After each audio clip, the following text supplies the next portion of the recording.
Everyone, how are you? Very well, thank you. My name is Bongekile. I work at the US Embassy here in Pretoria. I work as a program specialist under public affairs in the educations team. And so we here today are here for an Education USA information session. We're here to help you understand better about opportunities to study in the United States. And if you are interested, as you're all sitting here, how you go from sitting here to studying in the US or sharing with your friends and family who could possibly have an interest to study in the US. So throughout the session, please feel free, if ever I mention anything and you're unclear about something that I've said, please feel free to ask a question. Let's have it very interactive. I will also have an opportunity for you to ask questions towards the end of my presentation, but the more interactive is, the better.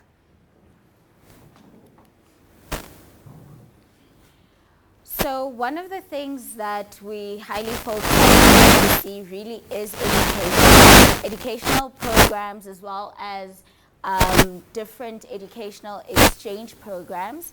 We at Education USA, however, we're not a scholarship, right? So a lot of the times people think that Education USA and studying in the US through us is simply through a scholarship. So what we then do is, because with the scholarships that we provide are only for master's and PhD level, with Education USA, we're here to advise you on the process of how you can get yourself to the United States. So I think as something to have at the back of your mind as I go through the presentation is, I'm not here to promote any scholarship.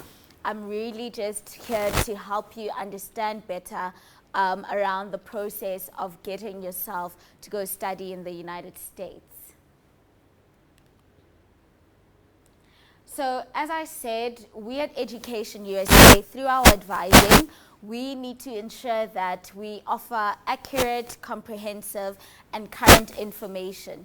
So perhaps let me just ask, just to get a sense from the room, how many universities do you think are in the United States?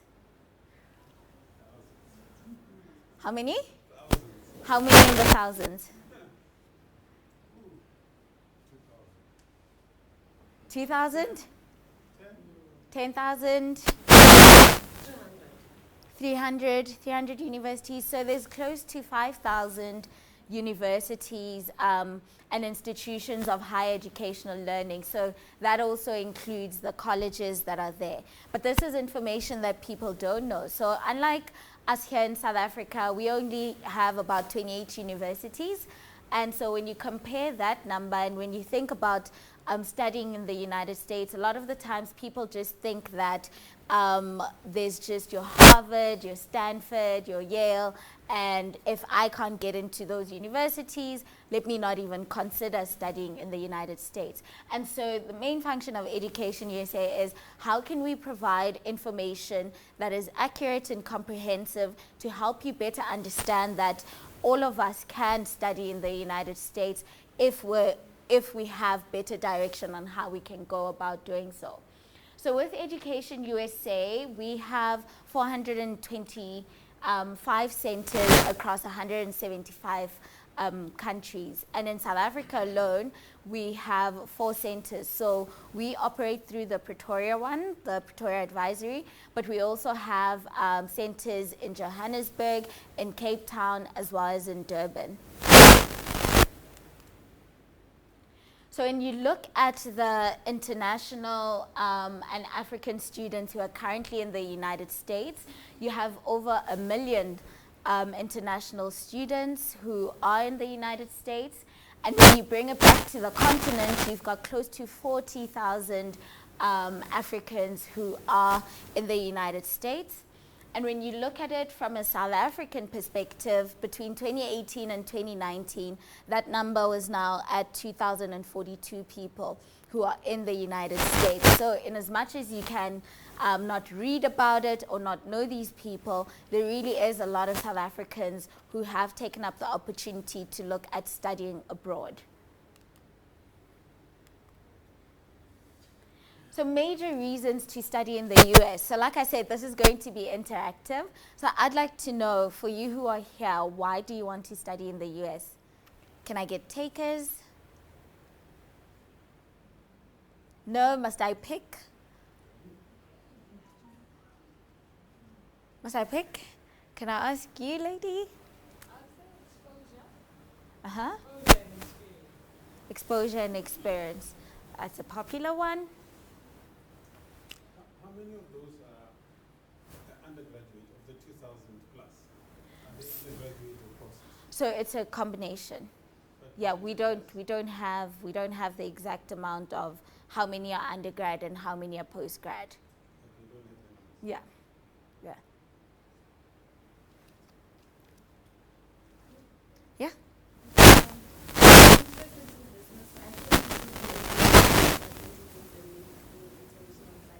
Sure.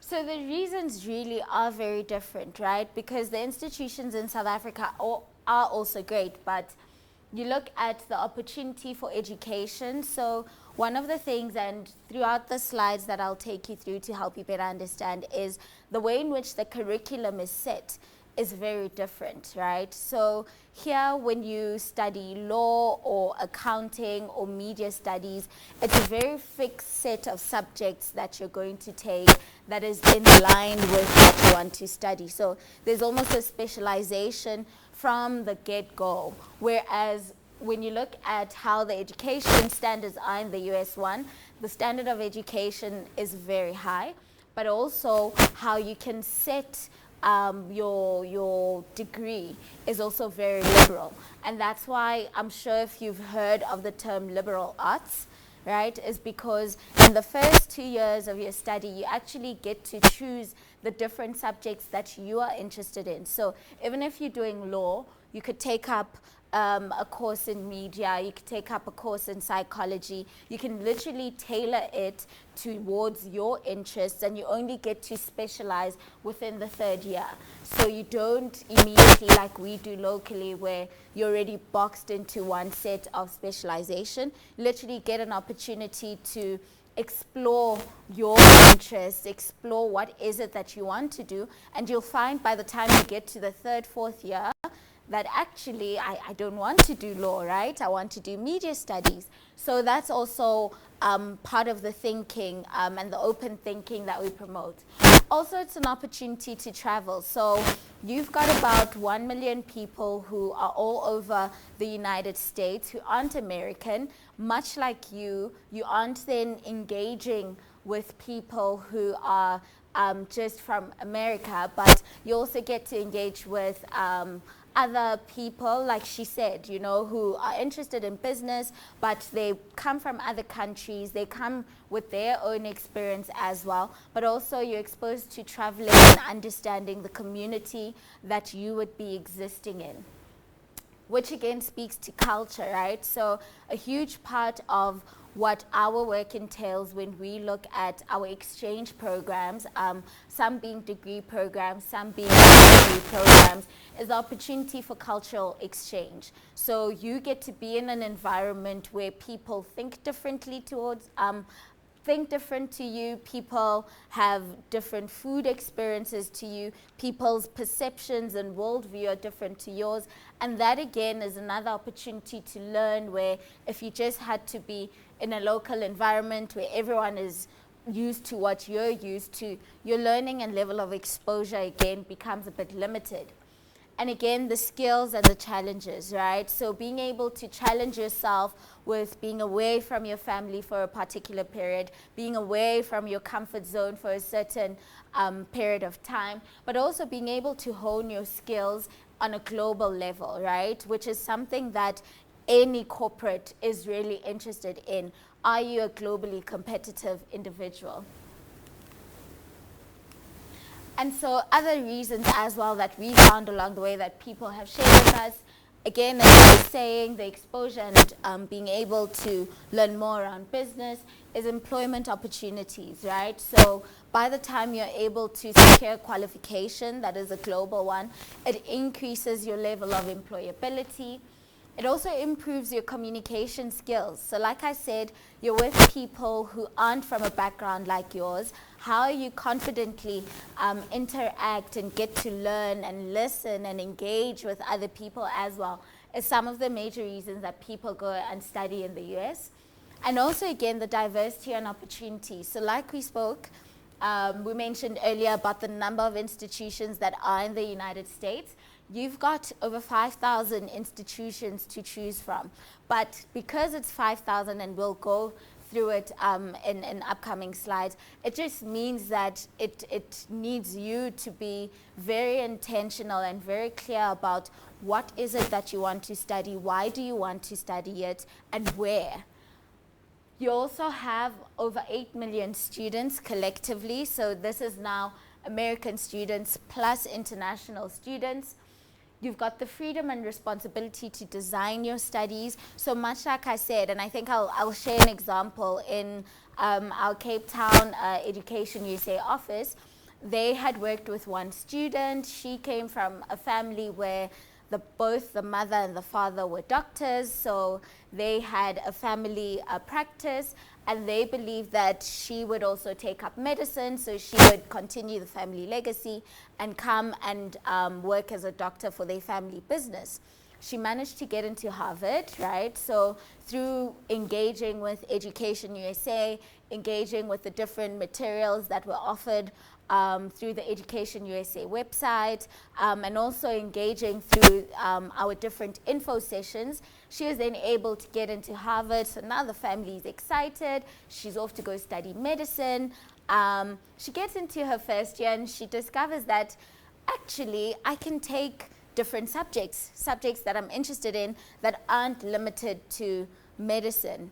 What did she end up doing? She ended up changing her degree to study videography, right? So you can imagine the shock with her parents that we sent you to Harvard to go study medicine. You're now coming back and you're telling us about videography. This is not part of the plan. But that's what happens when you get exposed to being able to tailor your studies really towards something that you're interested in. And I think it's also a challenge that we've found ourselves in. I found myself in that challenge where I started a degree thinking that I'm just into numbers, so let me do my BCom finance degree. I already knew within my first year that this isn't exactly what I want to study, this isn't exactly what I'm interested in, but I had to finish my degree because I had started. So the opportunity to really have the freedom of designing your studies towards your interests really is unmatched. And you have over $49 billion, which is spent annually on university research in the United States. And this is what contributes towards the level of education that they receive that side, which tends to not be compared when you look at our education system locally. So you look at US higher educations. So a lot of the times people tend to think that if you're going to go to the United States, you need to go to Harvard, you need to go to Yale, you need to go to Stanford. And if you're not going to those schools, it means you're not going to a good school, which again is a myth, right? And so perhaps just to give you more insight, just to explain even the whole Ivy League concept. So Ivy League isn't because it's a top academic school and it's ranked number 1, 2, 3. Ivy League was much like we have the Premier League this side. So it was a league of schools that were part of an athletic tournament or athletic league, a sports league. It was called the Ivy League. But in order for that school to make it into the Ivy League, they needed to not only be strong within their sports, they also needed to be strong academically. So an Ivy League school was literally just a school that formed a part of the sports and athletic league. It's not necessarily to say that if you're not going to an Ivy League, you're not going to a good school. So this is also information that people don't have, that you're not just restricted to what is commonly known as Ivy League schools. So also with the United States, their provinces, which they call states, operate independently, right? And because they operate independently, there is no central government authority that governs the universities and what the university is about. And this is why researching your options when you go and study is so important, so that you choose a university, one, where you understand the rules and regulations of that province. And again, there are no rankings, so it's up to you to truly go through the different research. I mean, we online all the time, right? We're on our phones all the time, but sometimes we don't take up the opportunity to use Google and use our phones productively. So if you are very much interested in an institution in the United States, it's very important for you to choose a college or university or a program that is suitable for you and not what you think will be appealing to other people or will be appealing to your family or what your friends will think about it. And again, there is no national entrance examination. So same way we need to write the benchmarking test in order for you to get into the to universities. This side, there is no national entrance examination.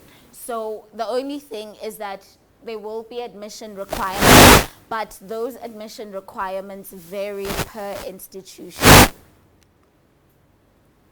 So we then, as education, So say for example, I want to study a master's in public governance or something like that. Are you saying I won't have to do the GMAT or GRE? No, so that's standardized testing. Okay. Right, so the national entrance exam is like I think we call it the national NBT, National Benchmarking Test, yeah. So the GMAT, some universities don't have that, right? Some universities do, but that's why it's important to research according to your university so that you understand the admission requirements. Yeah. So we then developed what we call a 5-step process, right, to help people better understand how can they study in the US. So with step 1, researching your options. So if there's 5,000 institutions, that really is a lot. It really, really is a lot. So it's very important for you to go through the criteria of that particular university and not look at it that in the United States, this is what I need to go study. It's not a country, it's not a country goal. It's more specific to the university. So when you also look at, and it's much like what you were talking about, where what is it that they require in terms of the testing sometimes that you need. So 70% accept with the GCSE results, 42% give university level credit for AS levels, and the A levels, it's it's a system that they use in the United States. So we have our own Umalusi system, which is not necessarily A levels, but some of the people that have gone to private schools, they tend to write through a curriculum that takes them through the A levels. But also 51% felt that the AS levels are equivalent to having a matric qualification. So just because the terming of what is stated in the requirements may not be how we term certain things in South Africa, it's very important for you to be able to, if you're interested in a university, there is normally an email address for admissions that you can email with any inquiry that you have, anything that you want to know. And I think sometimes that's what we tend to not do. We don't use up the resources that we have. We don't email people. We don't ask enough questions, right? So ask, ask, ask. And this again, when you're researching your options, there's always an email address for each and every university that you could be interested in. I'd encourage you to start developing a relationship with that university. Research different universities according to what you want to study. Be able to narrow your choices and narrow it according to the kind of city that it exists in, the kind of alumni that they have, you know, being able to understand, do they have cultural activities? What kind of cultural or sports activities do they have that perhaps you could be interested in exploring? As well as being able to prepare for your tests. So you'll see out there's books that speak much to the tests, like the GMATs, the SATs, that tend to be a requirement. You come to the library here or online, there's a lot of free tools to help you prepare for those testings. And the reason why we even have that timeline is, you know, unlike sometimes when we think of taking up a course or taking up postgrad studies or undergraduate studies, we tend to want to think of it in this year or in this month, and we're like, oh shucks, it's 2020, it's a new year, I want to have a new skill, I want to have a different degree now, let me study for something, let me go find quickly what is available out there.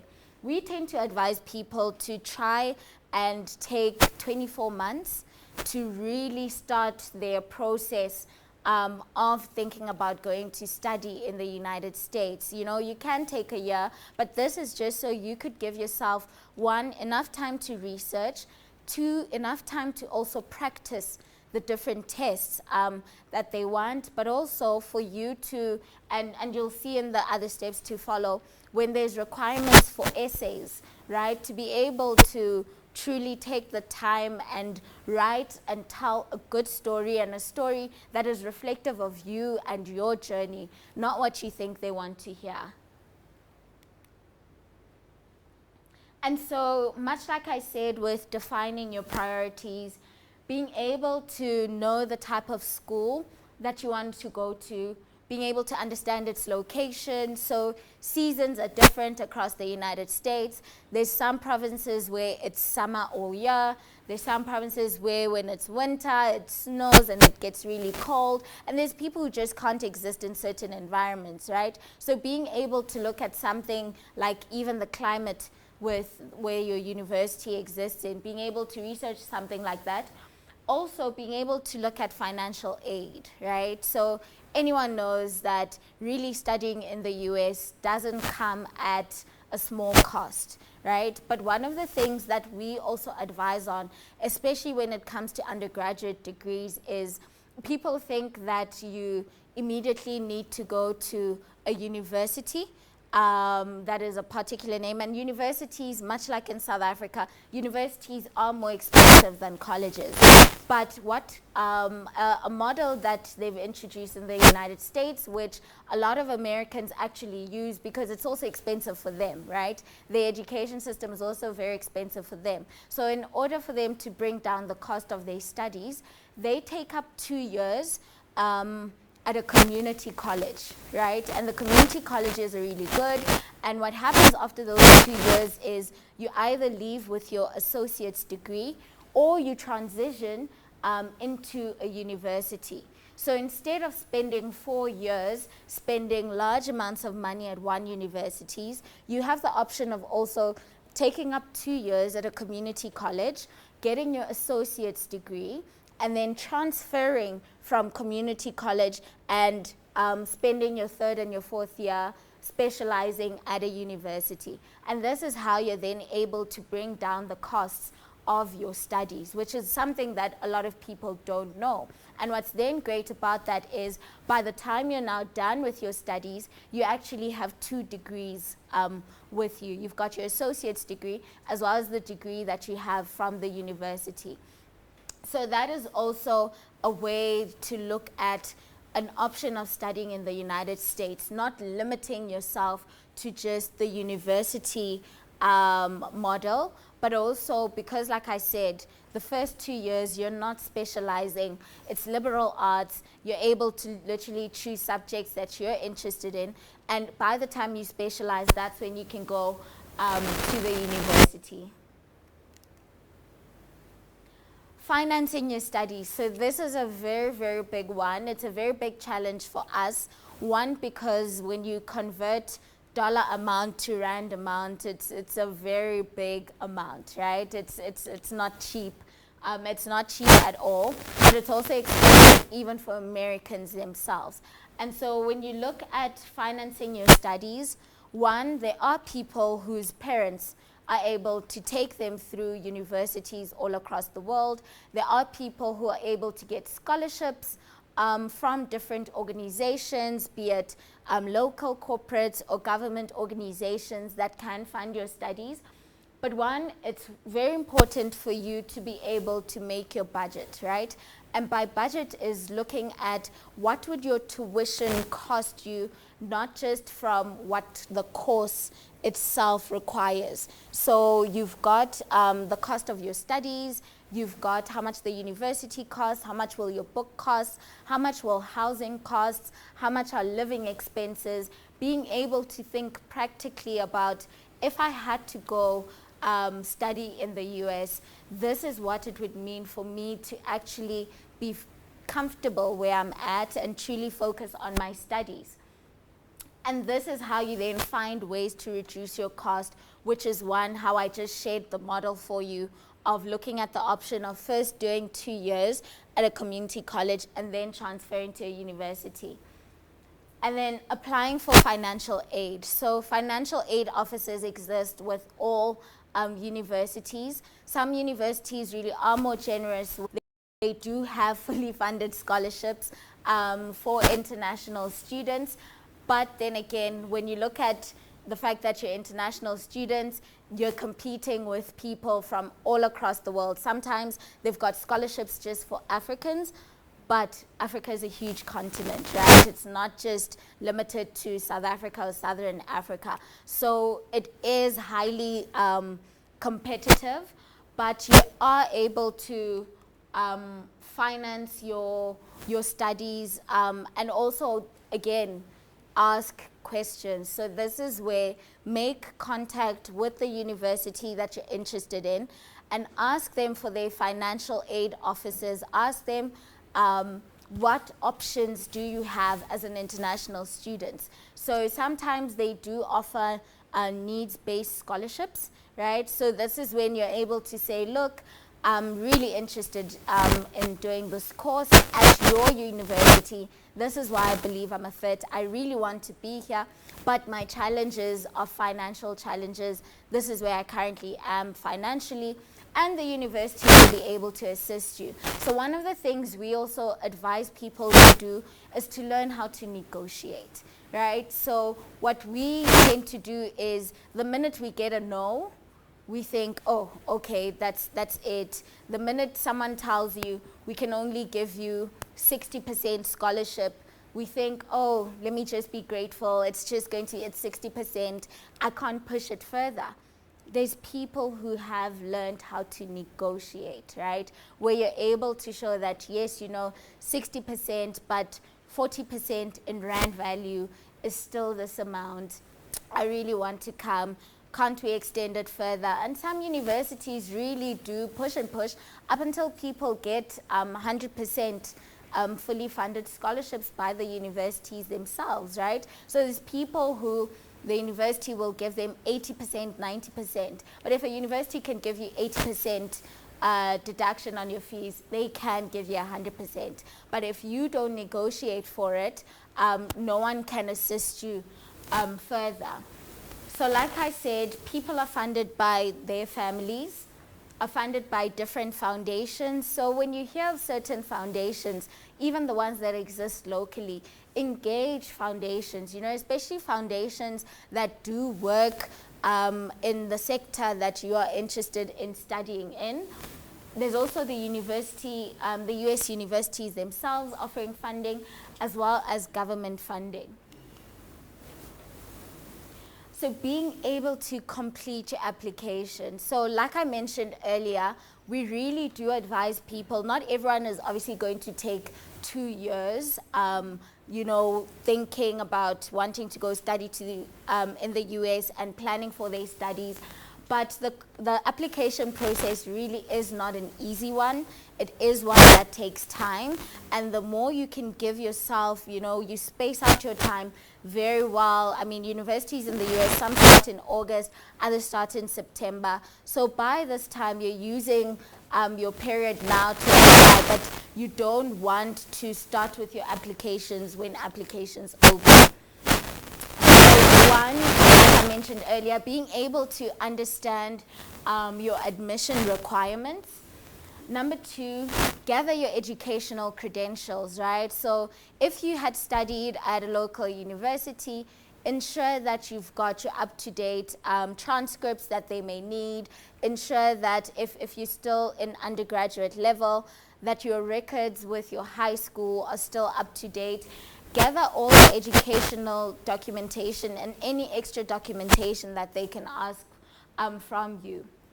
One, being able to prepare and take your standardized tests. So one of the things that we tend to advise people to do is really take up the free testings that are made available online, just so you can get into the habit of understanding how to take the test, what kind of questions are asked in the test, how do they phrase the English test, how do they phrase maybe maths, you lost in maths in high school, and high school was years ago. How are you able to then take the different tests? And there's really different platforms online that can help you with that. Request your recommendation letters. So part of what gets people in really is being able to have other people advocate for you, right? So your personal statement and your recommendation letters really is what makes the difference with will a university take you or not. So you're an international student, they've never met you, fine, you may have good marks or you may meet the requirements from an academic perspective, but for them to also make a decision, for the admissions committee to make a decision about accepting you, they rely very strongly on your recommendation letter as well as your personal statement. So if you are applying for an undergraduate degree, a recommendation letter is something that a teacher that you have a very good relationship with would write for you. And we always advise people, don't try go for what you think is a big name, right? So maybe you know you've got certain connections in the country and you think that if that person writes your letter for you, that's what's going to get you admitted into the university. Really, this is about people who can speak extensively about you, who can advocate for you, who are able to show the university that truly if you don't take this person, you are losing out on an asset. So you want people who write your recommendation letters. If it's professionally, you want it to be someone who's either been your supervisor, someone who's either been an academic supervisor for you in a university, but someone who really understands you from a professional perspective and someone who understands your professional goals and how going for the degree that you want to go for will assist you in your professional goals. The other one is your personal statement, right? So your personal statement is where you basically need to brag about why they need to select you, right? But it needs to be authentic. It needs to be your story. Some people tend to think that writing a very sad story, a very tragic story that happened in their life, trying to get people to feel sorry for them, is what will convince universities or programs to accept them.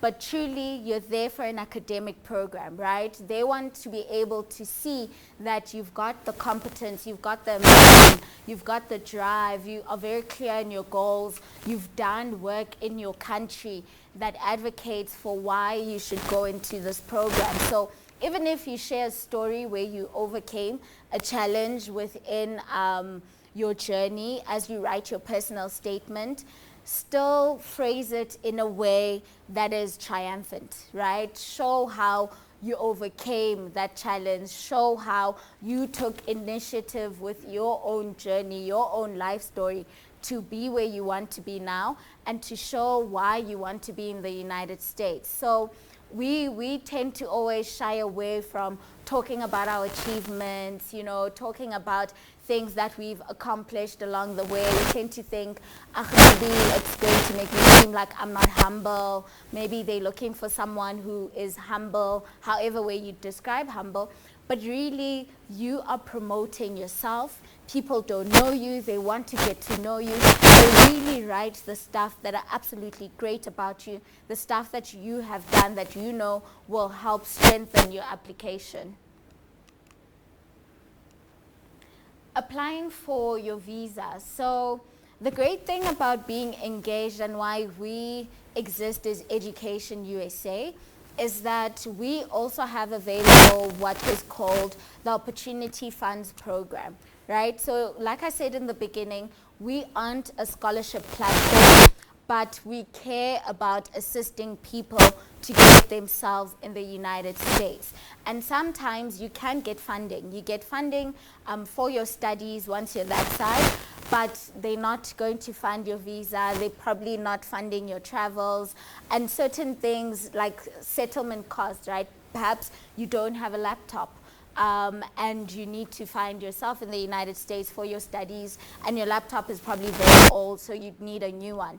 So part of what we do as Education USA is we, at some point during the year, we have what is called the Opportunity Fund Program, where we take people who are interested in studying in the US, who show very promising reasons, who have a very promising record that they would be accepted into the US university, and we assist them even with their journey for applying for the visa, right? So what's great about this kind of visa, so even if you're not part of our Opportunity Fund Program, what is great about being able to study in the US is that it has its own visa.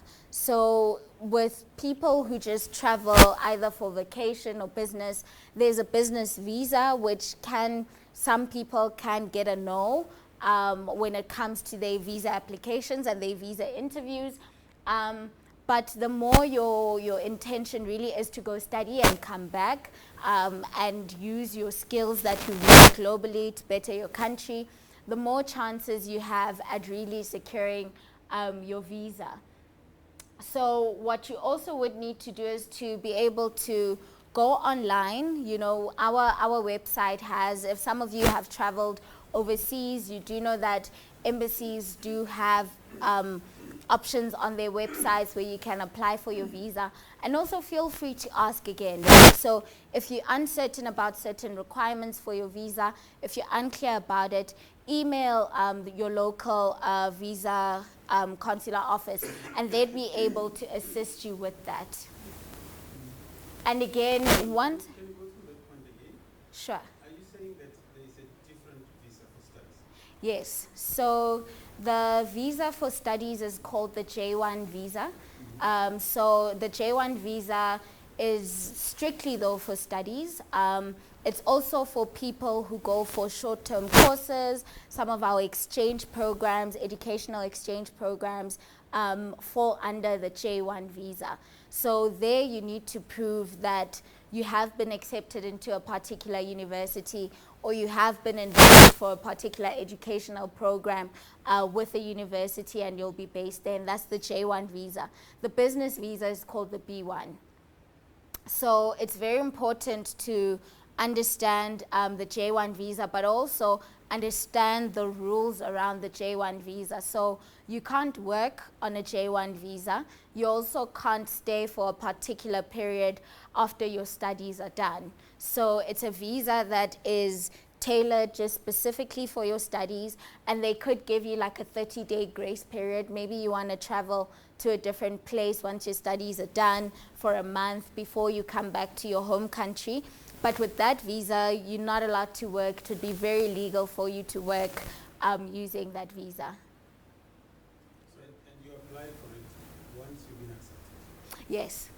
because by the time you go to, and this is where scheduling and preparing for your interview comes in, they obviously want to understand what is it that you're going to do in the United States, and you need documentation that backs up what you say you're going to do. So if you just apply for a visa now, and even if it's just for standard travel, you know, or personal travel, if you apply for a visa and you can't show that, one, you're able to afford your holiday that you're going on and that you'd be able to have enough money throughout your holiday, they'll say no.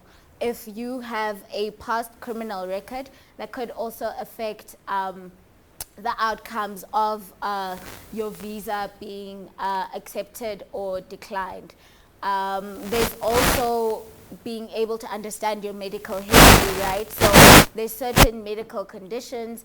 If you require treatment for certain things, it's very important for you to disclose, again, on your medical background, as it also does affect certain things concerning your visa process.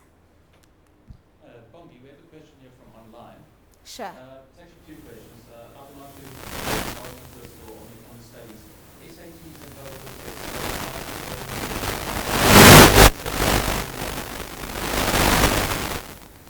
for visas.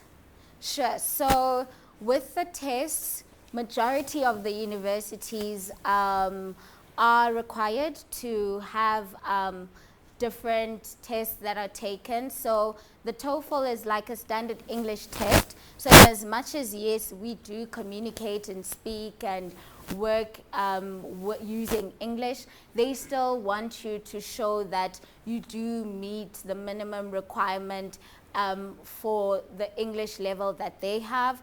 And I think his question then on the visa process, again, once you've been accepted into that particular program, then can you begin applying for the visa. But you can't apply for your visa without having any proof that you've been accepted into a program. What happens then in an instance where you go for a program where you need to be incubated, say for 6 months, you know, after you've completed your degree, maybe to learn more business skills or to increase your network, and Yeah. at the same time you work for a company on a certain project, Yeah. say for 2 months. Will it be enough to have a J1 visa and No, so that's, extension? yeah, so that is when you would then, before that program starts, you would then have to apply. You'd need to ask them what kind of visa would you need for that kind of incubation program. But that sounds more like a business and work visa. So you would need to apply for a different one. Yeah. Even though it's under the banner of that school, that business school. But that's why I think you'd have to check with the school itself if they've had any prior problems with people who had J1 visas staying for an extended period.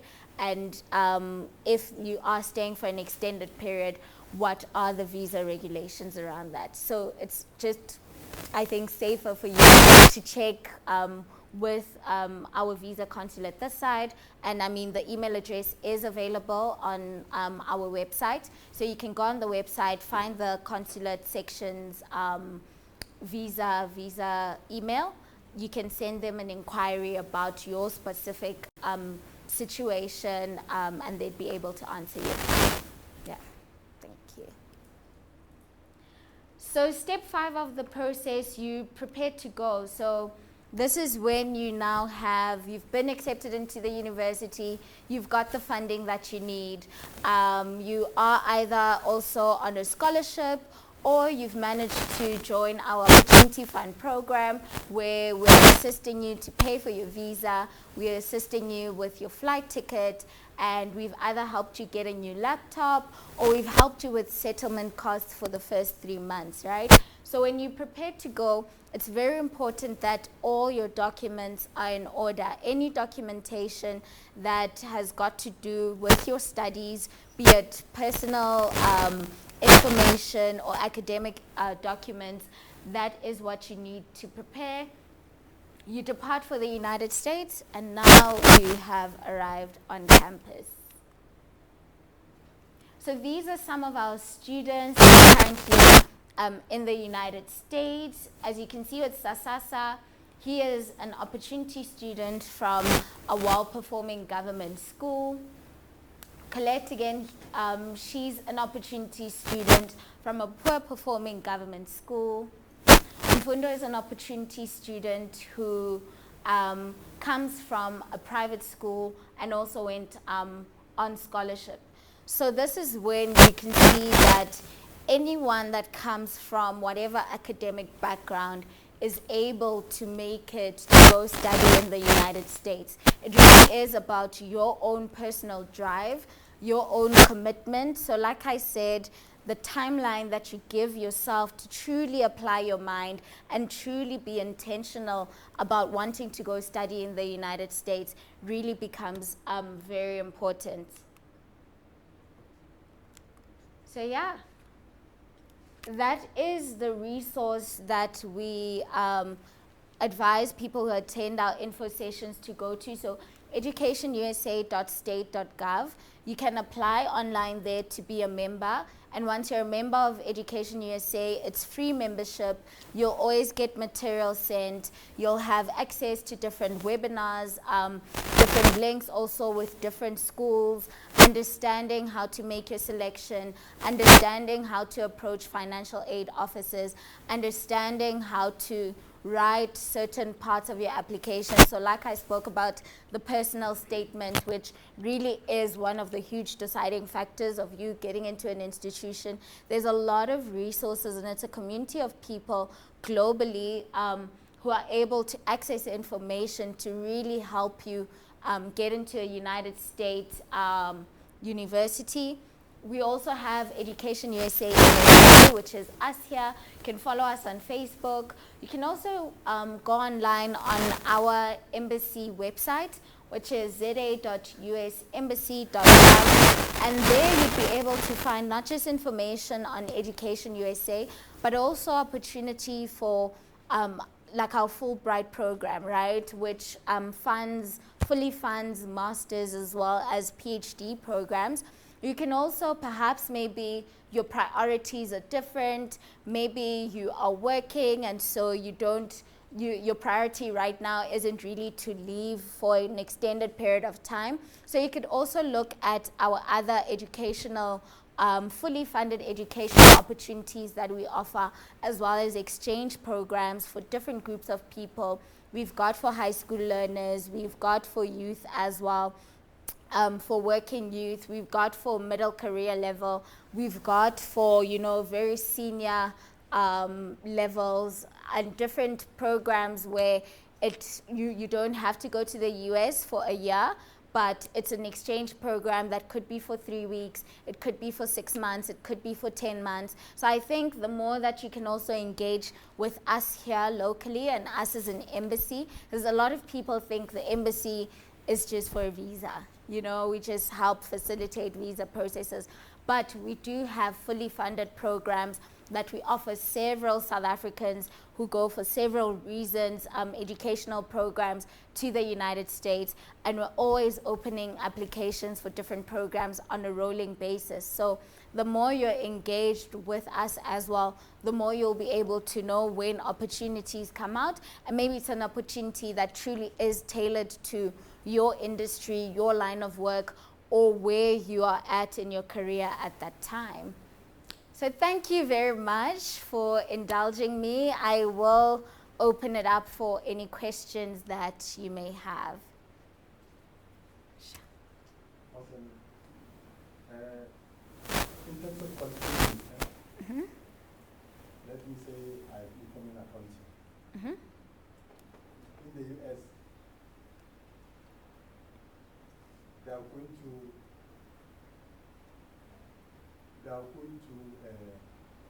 accredit my qualification.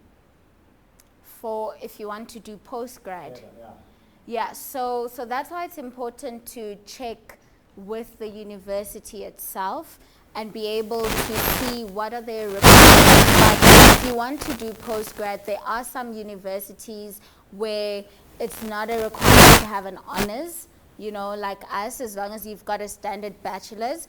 But remember when I explained earlier that they take 4 years, with their degree. And that 4 years is basically their degree is what is an honors level to us.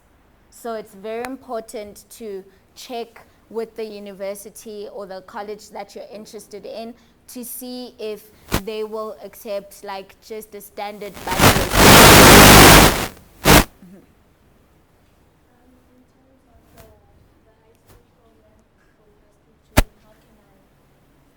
So there again, you go on the embassy website and you look for the Kennedy Luga Yes program, and it should appear on the website.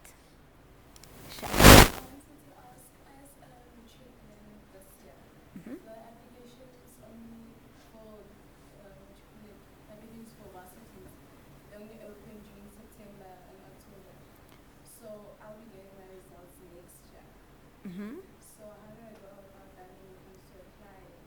So that's where, so that's where you can use your grade 11 results just for you to be able to get the conditional acceptance, right, before they have the official acceptance. But once you have your official results, you then need to send it through. With my grade 11 qualification, I went to the same subjects that I'm doing now. So how do I go about that? So I think because it's showing that you've moved from one grade to another, right? And also it depends on the kind of qualification that you want to do. So I think I would strongly advise for you to check with the university that you're interested in, explain to them your situation, having changed subjects, and whether or not it would affect your application. Yeah. We have another question here from the YouTube viewer asking, good day, I kindly would like to ask if I'm a refugee in South Africa, can I apply? If the person Who's a refugee here in South Africa, can they still apply? to go study in the US, for sure. So with studying in the US, I mean, when we also go to the United States, everyone is an international student, right? No matter your country background.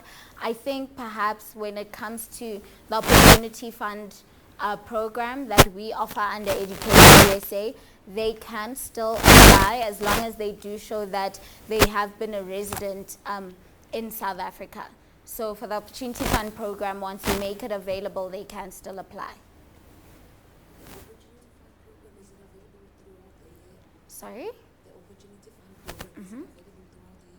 So the Opportunity Fund program, again, much like our other programs that we offer as the educations team, we make it available. There's an open application date that will happen, but it happens on a rolling basis. So we don't have a fixed period where we are saying in July we're opening our applications for the Opportunity Fund program. So this is where you then be able to stay engaged with us. You know, when you follow our videos, updates, all our opportunities on our Instagram page, on our Facebook page, and on our website. So whenever you are doing such research, try to constantly visit the website so that you can know when the different opportunities are available. But also definitely follow the US Embassy in SA as well as EducationUSA in SA page on Facebook. That's where all the current opportunities you will find. From your experience or from the previous students that have studied in the US or are currently studying, what is the earliest they can start applying? Is it grade 9, grade 10, or what is there a cut-off age or something like 15, 16, 17? So we normally advise for grade 11, right, to start looking at your options in grade 11, because when you're 15, 16, you don't yet qualify, right? So that's why, like I was telling the lady there, she can use her grade 11 results to apply. So you can't use your grade 9 results to apply for universities, but it would be great for that individual to start now, already understanding certain requirements, so that when they are, you know, going through school right now, they're able to, one, perhaps have the marks, you know, certain academic marks that they achieve that can help them get scholarships as well, have them research different scholarship options, have them researching the different standardized tests, just so they can acquaint themselves with the different admissions requirement. That's what I would advise if someone is still that young. It's very young and they say about 17. Yeah. Tommy, we have a question here. If you were getting your visa ready to go to the US and you're studying, and something happened back home that you have to come back for a short period of time, would that visa allow you to come back home to maybe look after family responsibility or an issue that maybe just requires, let's say, a funeral or something, for me Sure. allowing me to go back to the US and carry on my studies? Sure. So it does allow for you to come back home as and when you are able to. I think the only restriction is understanding that you should be the one that is liable for those costs. So your scholarship may not be paying for different flight tickets. Your scholarship maybe just has, one trip back home that you could do maybe throughout like Christmas holiday or summer holiday when it's their summer that side around June, July. But there's no restrictions in terms of any external travels that you can do when you're on a J1 visa. One more question. Is it beginning of grade 11 or end of grade 11? End of grade 11, right? Because that's where you would have your grade 11 results. Do you have a list of potential scholarships For whoever that would be interested to go? So for us, because we aren't meant to be biased, right? We only offer like our scholarship, which is the Fulbright program, but we don't promote other university scholarships. But what we do is universities do travel to South Africa. They come, the different educational expos that you may see, international college fairs. To also research online. Maybe there's a college fair that's happening, or there's an international education expo, and that's where admission directors tend to actually come the most, right? So I would also strongly advise being able to attend such colleges where admission directors themselves from different schools come, because that's when you're now able to also have a relationship. They come and they're intentionally looking to give out scholarships, but as an embassy, because we are a government entity, we can't be affiliated to certain programs, because that would then feel like we aren't fair and transparent about the entire US educational system.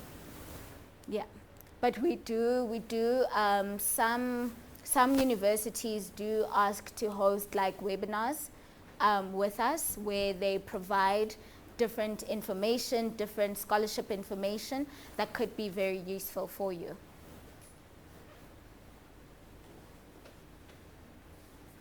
Sure. Are you able to track whether the students, once they arrive there, they finish their studies on time? What is Yeah. the, I would say, completion rate? Yeah. And also, secondly, once they arrive in South Africa, what happens to them? Once they come back Once they from, come back, do they get absorbed? Do they actually have their own startups? I mean, Sure. in terms of contribution back. Okay, yeah. maybe not that said, however, I mean, what happens to them once they get between SA and I mean, there's a difference in terms of students who study here and those who go to the US. Sure. So people who go, like the number that you saw, that there's currently 2,042 South Africans, a lot of those numbers are actually independent individuals, right? They go independently. So even with us as EducationUSA, we assist to get you there, but you aren't obligated in any way to us, right? It's mostly about your own journey, your own independent journey. The people that we do have, I guess, much closer relationship with is the students who are under the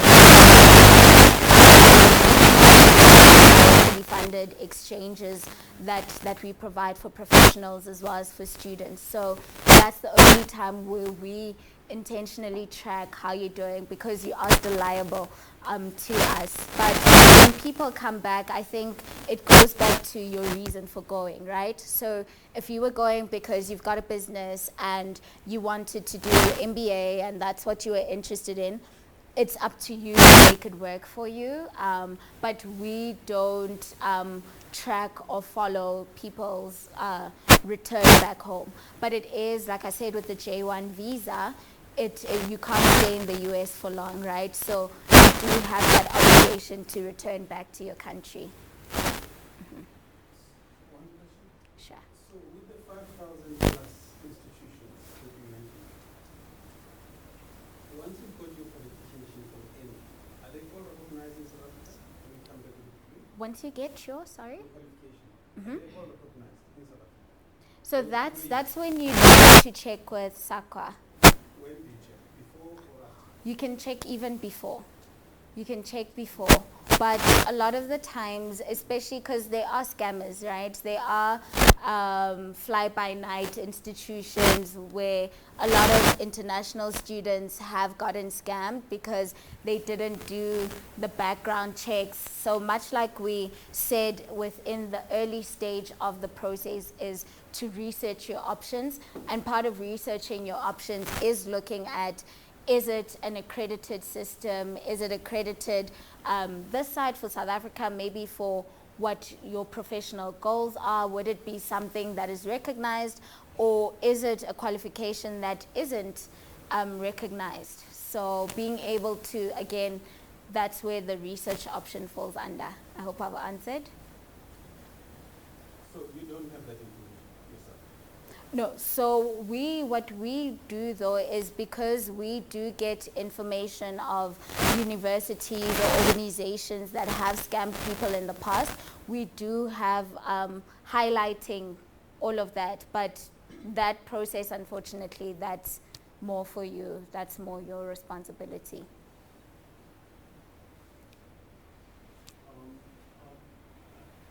I want to know, are we going to have something on the Postgrad program, like sort of a session where we can discuss the questions that we might have? I have a personal question. Sure. I don't think it's the right platform, but Sure. So for certain questions that you have, when you go on our embassy website, you'll also find our Pretoria Cultural email address that is there, that you can direct the subject line of your email, interested in Fulbright scholarship.